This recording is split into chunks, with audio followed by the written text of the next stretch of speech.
Okay, everyone can hear me. Cool. Okay. Hi, I'm Heather. I'm really excited about this. And if you are new to Come Fill Your Cup, I just want to say welcome.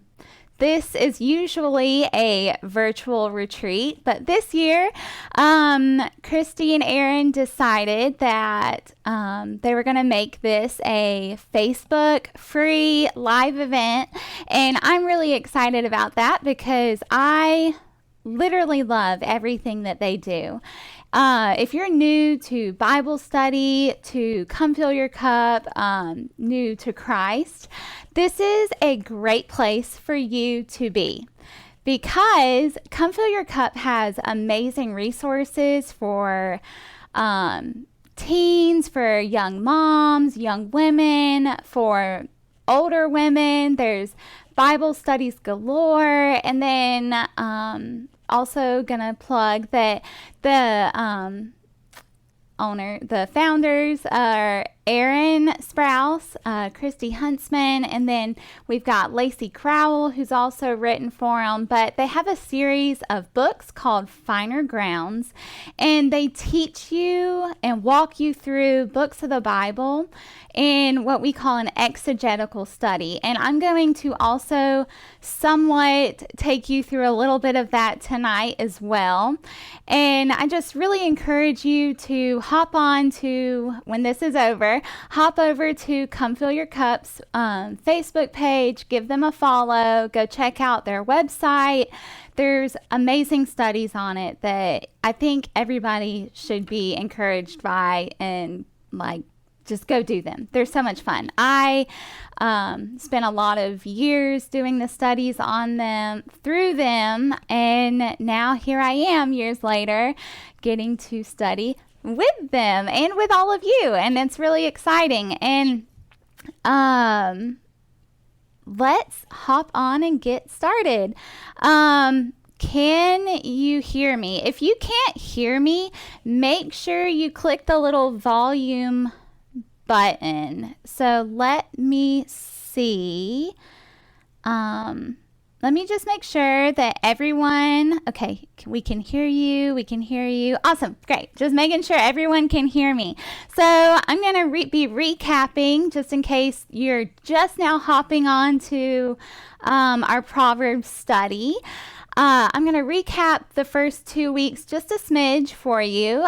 Aaron kicked us off with the intro to Proverbs, and then last week Abigail gave us a lot of wisdom about wisdom. So let's get started. So context of Proverbs.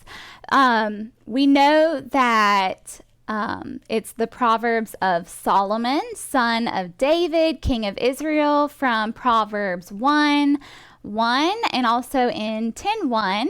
But then we also see that there is maybe another writer, King Lemuel, from Proverbs 31 verse 1. It could be Solomon, could be another wise, inspired person. All I know is that it doesn't make a difference whether it's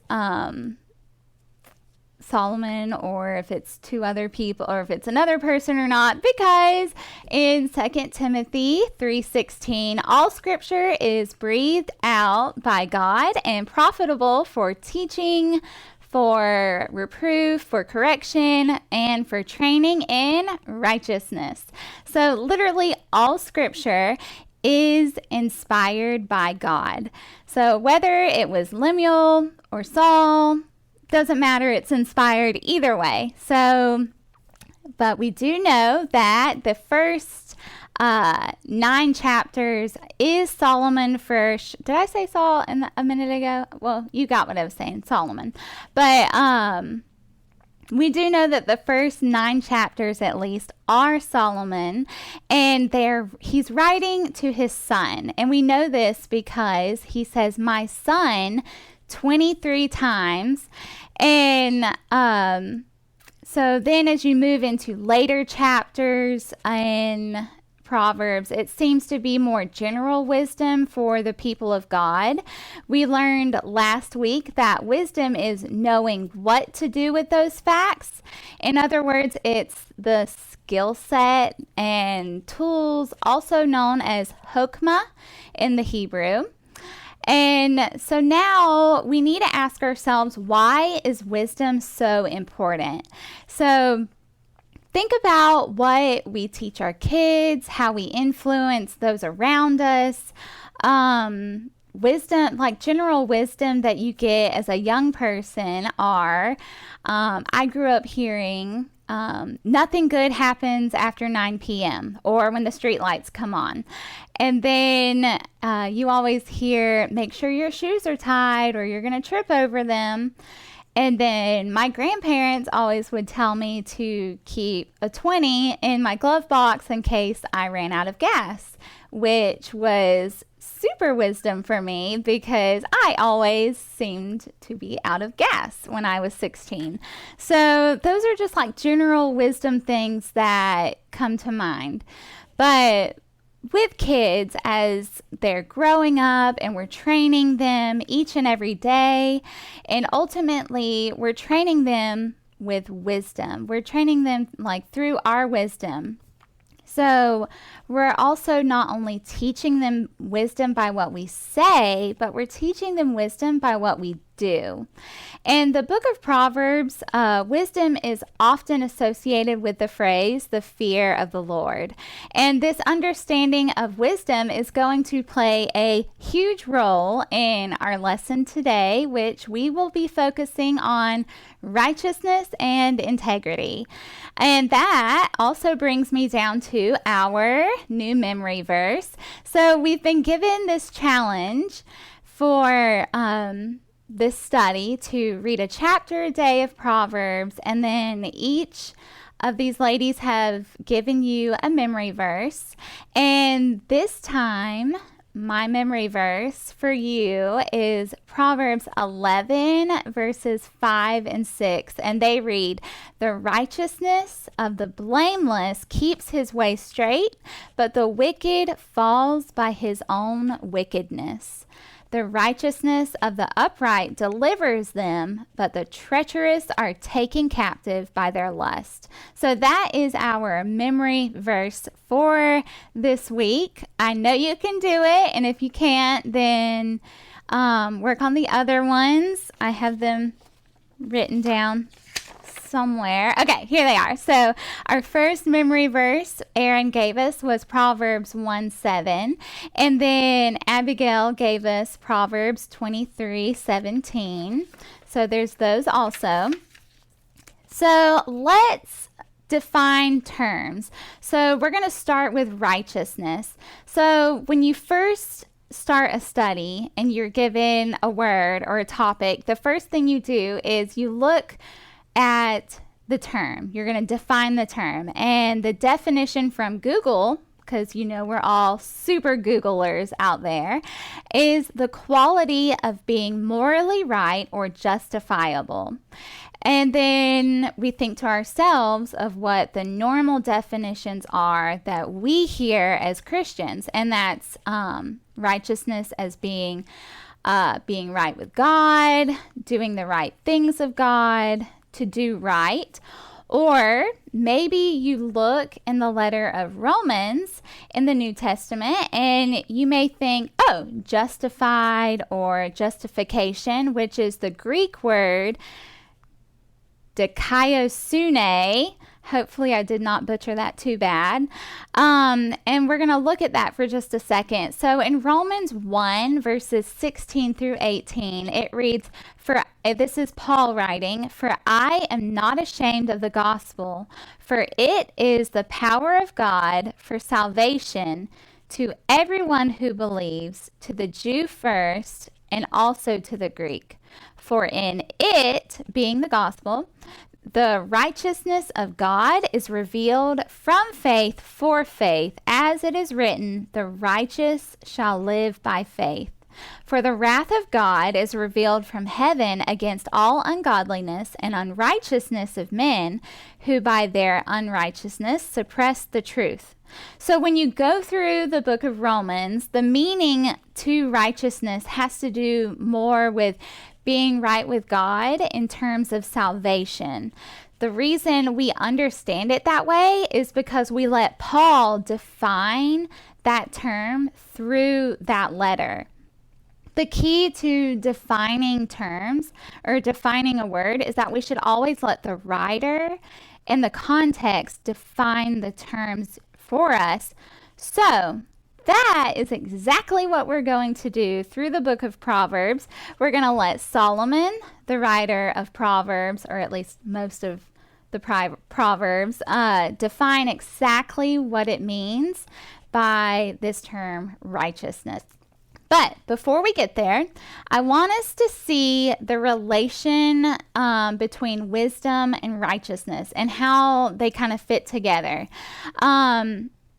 So wisdom pertains to intelligence, while righteousness pertains to ethics. Wisdom is about being book smart and knowing what to do, while righteousness is the idea of actually taking that wisdom and putting it into action. So we're going to flesh this out a little bit more in our discussion a little bit later, but in all the verses that I've been through, Proverbs 8:8 is, all the words of my mouth are righteous. There is nothing twisted or crooked in them. So the words of whose mouth are righteous? Wisdom's words. And we know that because you jump up to 8 verse 1, and it says that it's wisdom is speaking. So verse 4 starts the quote of wisdom. Even the words that wisdom preaches are right. So they're correct. And they help you be right or righteous. So let's dive deeper into this idea of righteousness in the book of Proverbs. And we will discuss integrity too, don't worry. But we're going to start for the most part with righteousness. Okay, so I'm going to explain my word study, because that's what I did, is I did a word study on righteousness. And we're going to focus in the book of Proverbs now. So what I did in this study is I printed off every term that is used for the word righteousness. And what is so cool is that there are 2 different terms used for the noun righteousness. And so you might be thinking to yourself, how in the world did you figure that out? So this is where I have a really cool software called Logos Bible software, and they have a free version, but they also have a paid version. And since we went to school, we have the paid version. And I just want to encourage you for a second.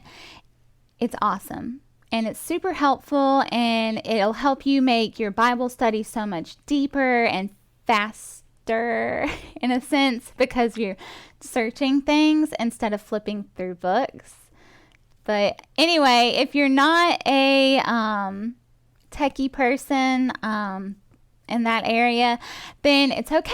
I'm going to still give you the Strong's Concordance and those numbers to help you as well, but that's okay. So if you're not going to use a software like Blue Letter Bibles, Logos, or anything like that, and you're just like, okay, just give me a book. Cool. So what you're going to do is you're going to pull out your complete word study concordance or your Strong's Concordance, and you're going to look up that term, and you're going to see how many times it is used in the book of Proverbs.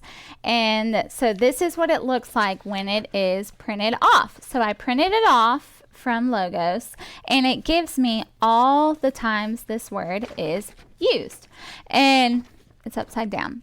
So then I'm going to go from there, And so now that I have found all of the noun forms of righteousness in the book of Proverbs, there's a masculine noun and a feminine noun.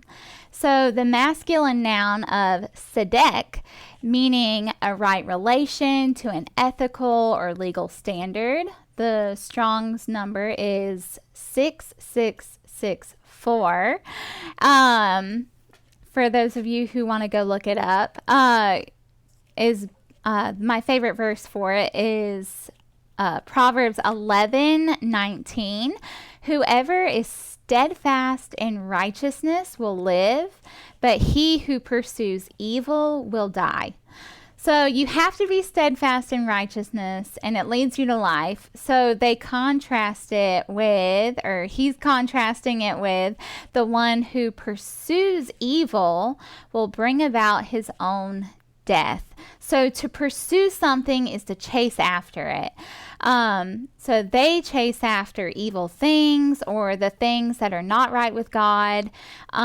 This is one of those antithetical parallelisms that I think Aaron had mentioned in the first week that we'll see a lot of. So do wrong, do right. That's what that means.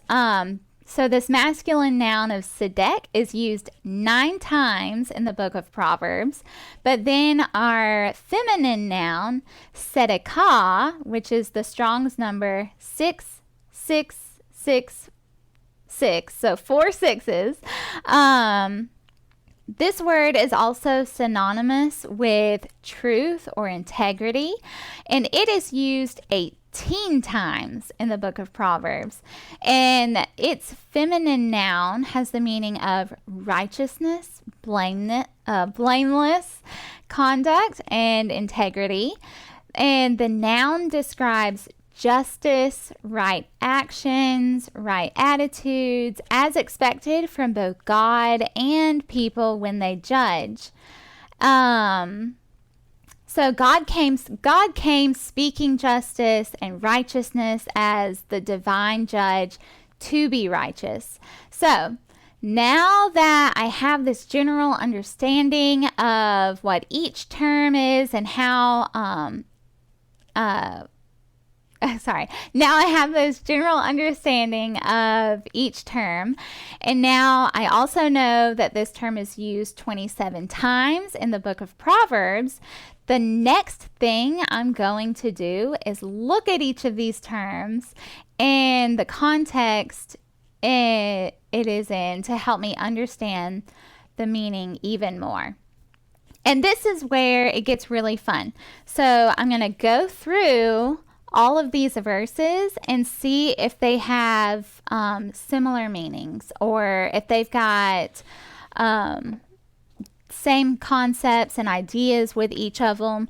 So in 10:2, at the end it says, but righteousness delivers from death. And then 11:4, but righteousness delivers from death.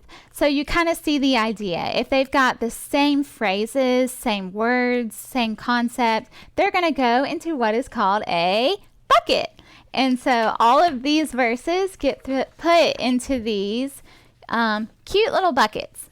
I don't know if you can see them, and I know that I have a slight delay on my video, and I'm so sorry. But, okay.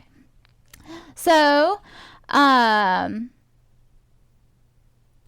we're going to look at each time we read a passage or verse that contains our word, we will see how the writer is using this word.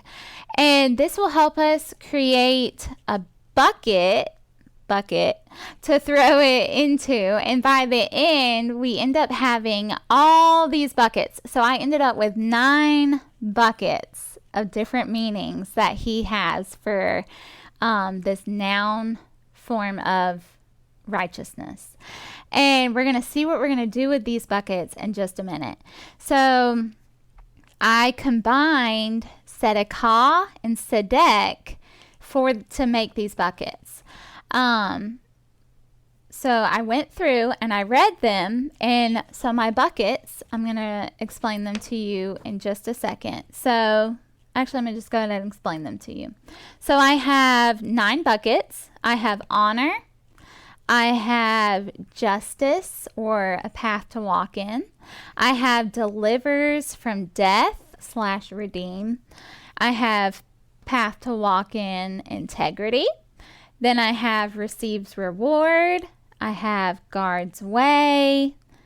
Words of wisdom only has 1 verse with it. And then I've got, I named this one something done. Yeah, very creative there. Then my last bucket is attribute of doing right. So then once you've got all of these buckets, the next thing you do is you say, okay, how can I condense these buckets down? So now you'll notice, maybe my lighting's kind of bad in here. You'll notice that I have 3 colors of the same. So I've got 3 pink buckets. So I combined justice and path to walk in, or justice / path to walk in. I combined something done, and I combined attribute of doing right. So those became 1 bucket because they all carried the same idea or concept with them. And then I combined honor, I combined receives reward, and then I combined delivers from death, because those all carry about an idea of righteousness is about being rewarded, because it seems like a reward to be delivered from death, to gain honor, and to literally receive a reward. So those 3 became my second bucket. And then my third bucket became path to walk in / integrity, and then guard's way, because you're going to guard your way if you are walking in integrity. So I'm going to go through some of these verses and show you how I did that. So let me pull this back up, and I'm going to read off to you a few of these verses so that you can see what I'm talking about. So how did I come from all these verses, all 27 verses, to 9 buckets to 3 buckets? I don't know where I'm at with time or anything, but I'm going to go ahead and just show you that, so that if you're like, maybe a word study is not as intimidating as I thought, well, I'm going to help you. This will help you really solidify how to understand the meaning of a term in your own personal study, and it's so rewarding. So I just showed you how the delivers from death, and then Proverbs 11:6 also has delivers them, but the whole verse says, the righteousness of the upright delivers them, but the treacherous are taken captive by their lust. So you're looking for, remember, you're looking for those same words or same ideas. I'm going to show you a different one besides delivers from death or redeems. So then if we want to look at, we'll do path to walk in. So my 4th bucket is integrity / path to walk in. 8:20, I walk in the way of righteousness, in the paths of justice. And some of these verses can go in multiple buckets. So if they both say the same thing, or both mention the same things, or 2 different things, then you can put them in 2 different buckets. It's okay to do that. So I walk in the way of righteousness. And then let's see, where's his other walks? 11:5. So the righteousness of the blameless keeps his way straight, but the wicked falls by his own wickedness. So keeps his way straight. So that's another like walking idea. Then 12:28, in the path of righteousness is life. Did I have a life one? No. Okay. So, let's see. In the path of righteousness is life, and in its pathway, there is no death. So, you kind of get the idea. You're looking for those words, the concepts, and you're putting them into things that sound the same, boxes, basically, but we call them buckets. So now that I have condensed down to those three main buckets, which are righteousness receives a reward, and then my other two buckets that became like sub-point buckets, I guess you'd call them. So then in that righteousness receives a reward, you have delivered from death and honor. But then, so my second bucket is doing right. And then my third bucket is the way, and then words of wisdom only had one verse with it. But since it's words of wisdom, it gets its own bucket. So that is how you condense them down.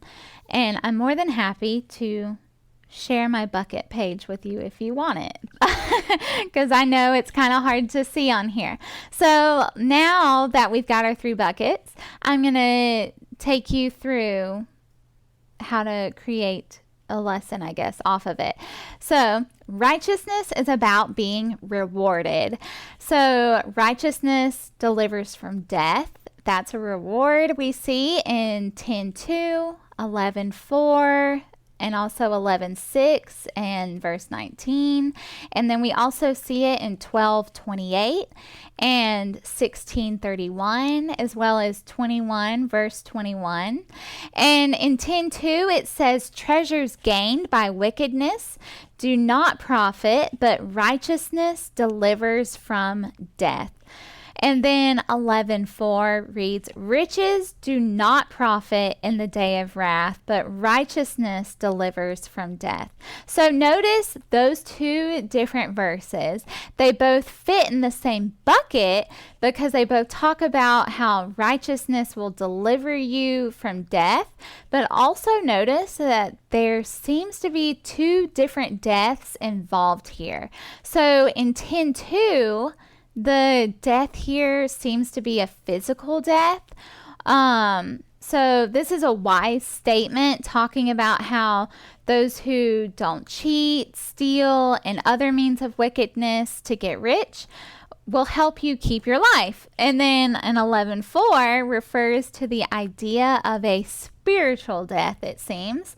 Notice Solomon's use of the day of wrath.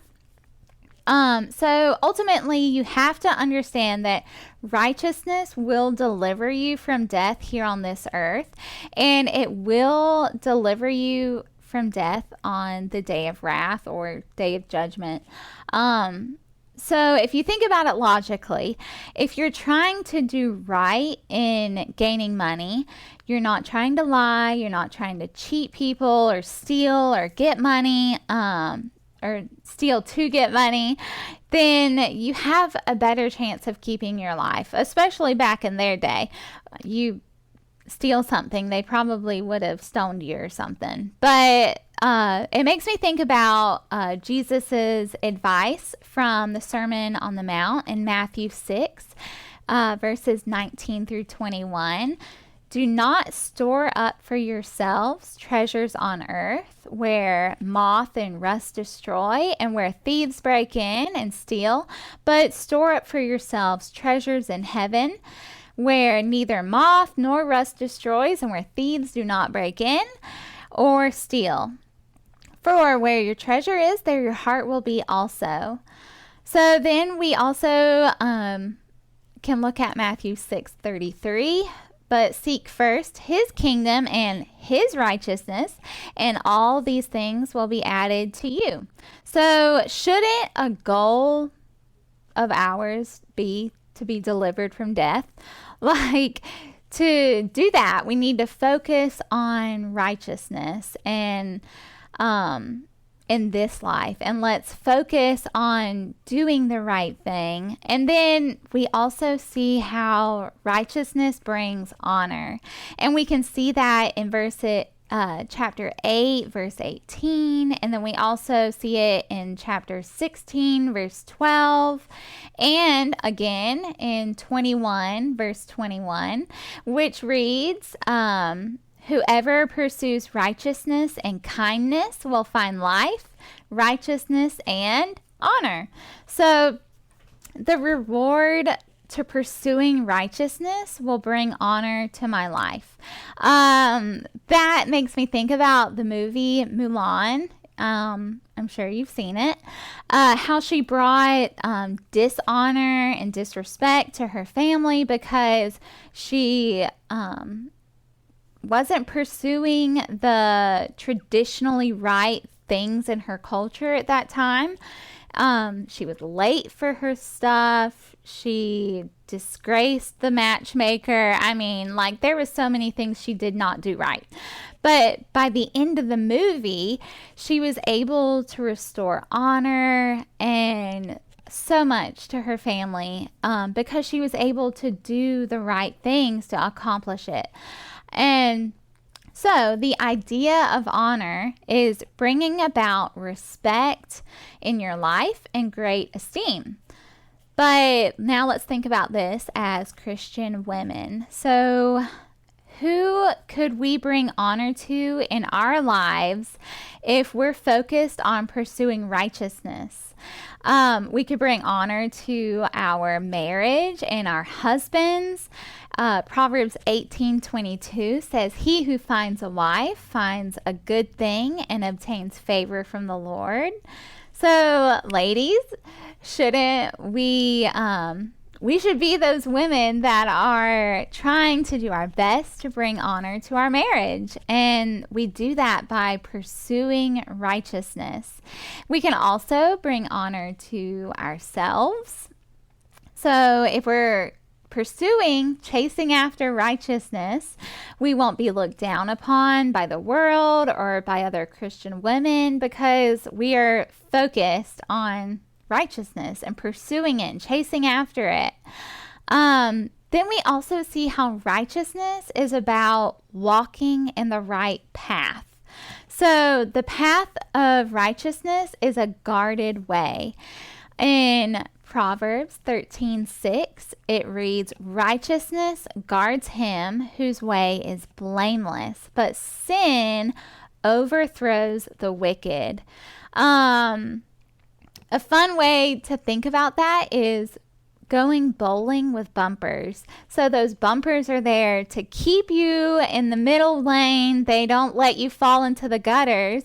So as long as we are pursuing that righteousness, it's guarding us from falling into the gutters and being overthrown like with the wicked. So that's a good way to think of it, is bowling with bumpers.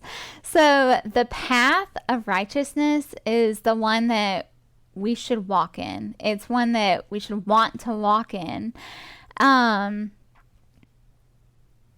So in Proverbs 12:28, in the path of righteousness is life, and in its pathway there is no death. That is definitely a path I want to walk in. So if you've ever been hiking anywhere in a mountain that's uphill, then you know how hard those hikes are. So when we were in school at Bear Valley, we would go hiking, and Georgia was like a year old at this point, and we had one of those hiking backpacks, and we would put her in it and we would just take off up the mountain.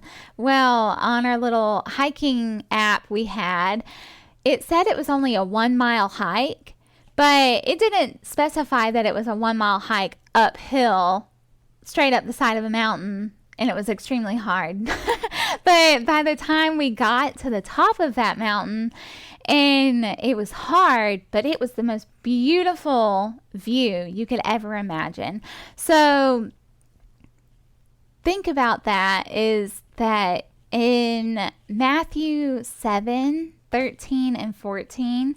Enter by the narrow gate, for the gate is wide and the way is easy that leads to destruction, and those who enter by it are many.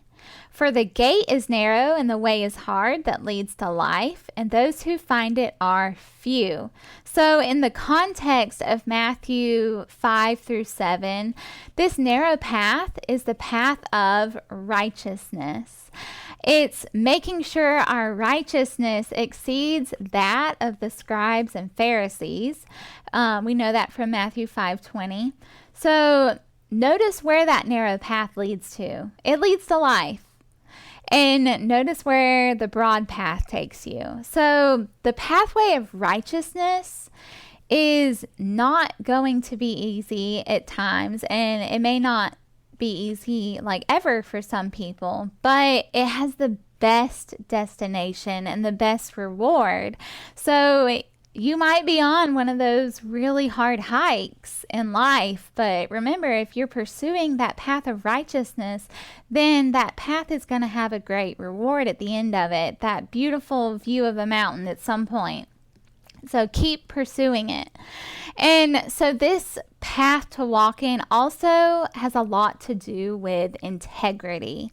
And integrity is actually only used 7 times, and it's also can be interchangeable with the word blameless, and its Hebrew word is tom.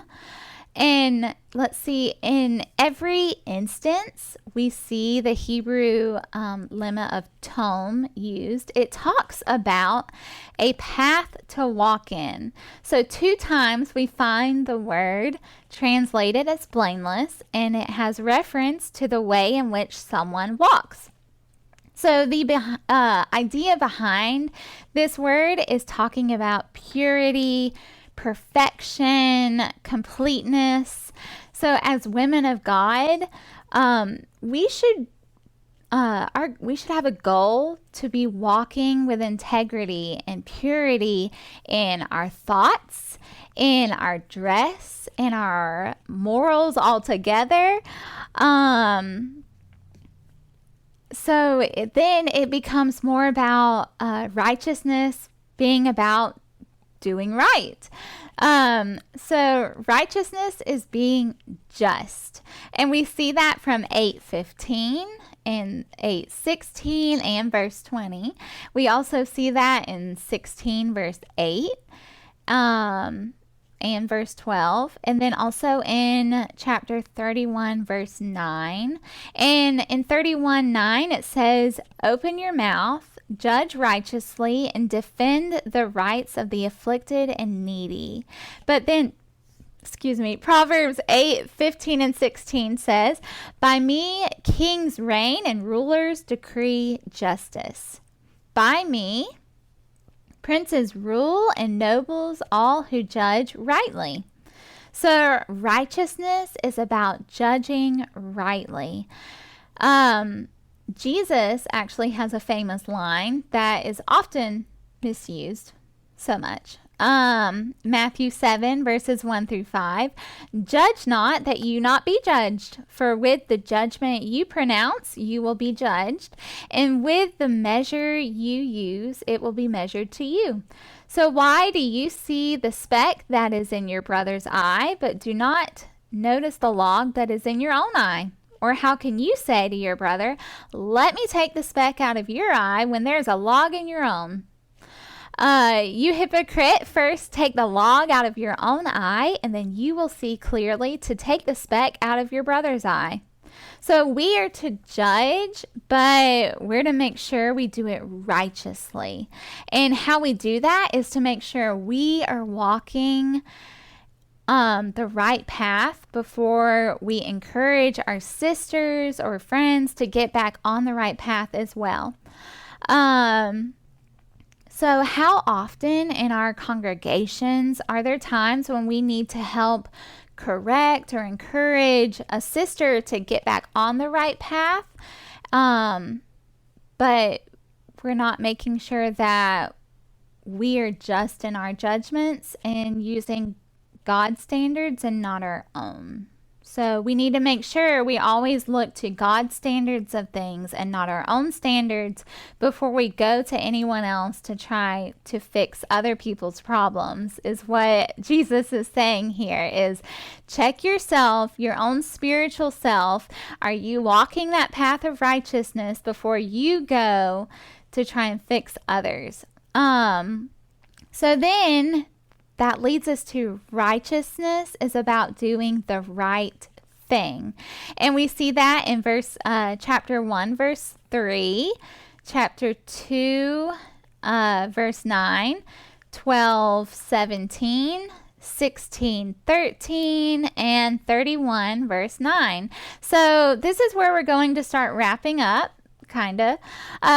This is really the main definition behind this word that we usually think of.